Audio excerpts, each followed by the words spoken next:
Asus TUF A14. Tara, buksan na natin. Boom! Bagong-bagong Asus TUF A14 14-inch gaming laptop na TUF. Asus warranty card, power cord, and power brick. May bago sa power brick. Ito yung tinatawag na Asus Slim Charging. Para siyang Type-C. Reverse charging siya. Don't worry kahit magkabaliktad. And then, 200 watts. Body muna tayo. Made from magnesium alloy. Yung kanyang top cover. Bottom cover. Made from magnesium alloy with the rubberized anti-skid. Ito yung kanyang ventilation. May mga butas sa ilalim. And dito yung exhaust ng kanyang init. Check muna natin yung mga ports niya dito sa gilid-gilid.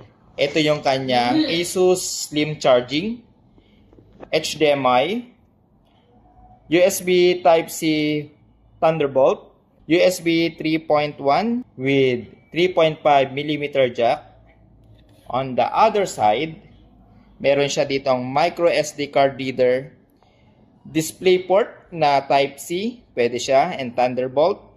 Usually, meron din siyang 3.1 USB Type-B. Dito yung speaker niya, left and right speaker.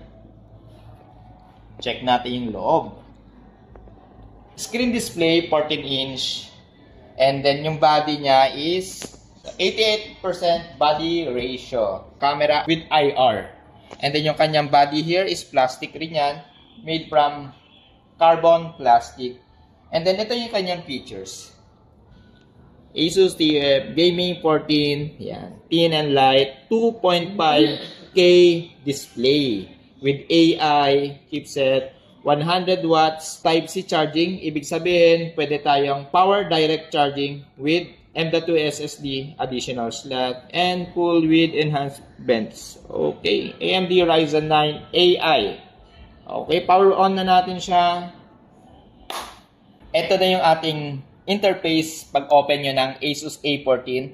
Check natin yung kanyang internal specs. Punta tayo sa Task Manager.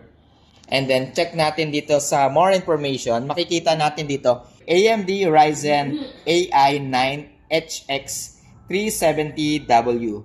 Meron siyang 2.0 GHz base clock, 12 cores, and 24 thread.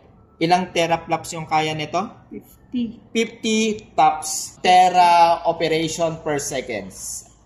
And yung kanyang memory ay 16GB DDR5 7500 MHz. SSD 1TB NVMe SSD with NPU or Neural Processing Unit graphic card, NVIDIA RTX 4060 GPU laptop, built-in AMD Radeon 809M graphic card. Check natin yung kanyang display resolution kung totoo ba siyang 2.5 display setting. Dito natin makikita siya. Ang kanyang resolution ay 256 by 1600 megapixel. Ayan, ganyan kaliliit yung kaya niyang i-display.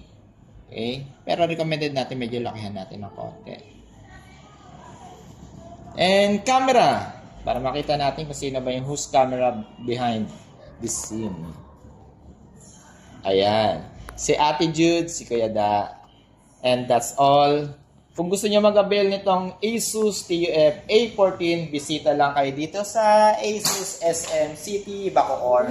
Yung presyo, ilalagay ko na lang sa ibaba.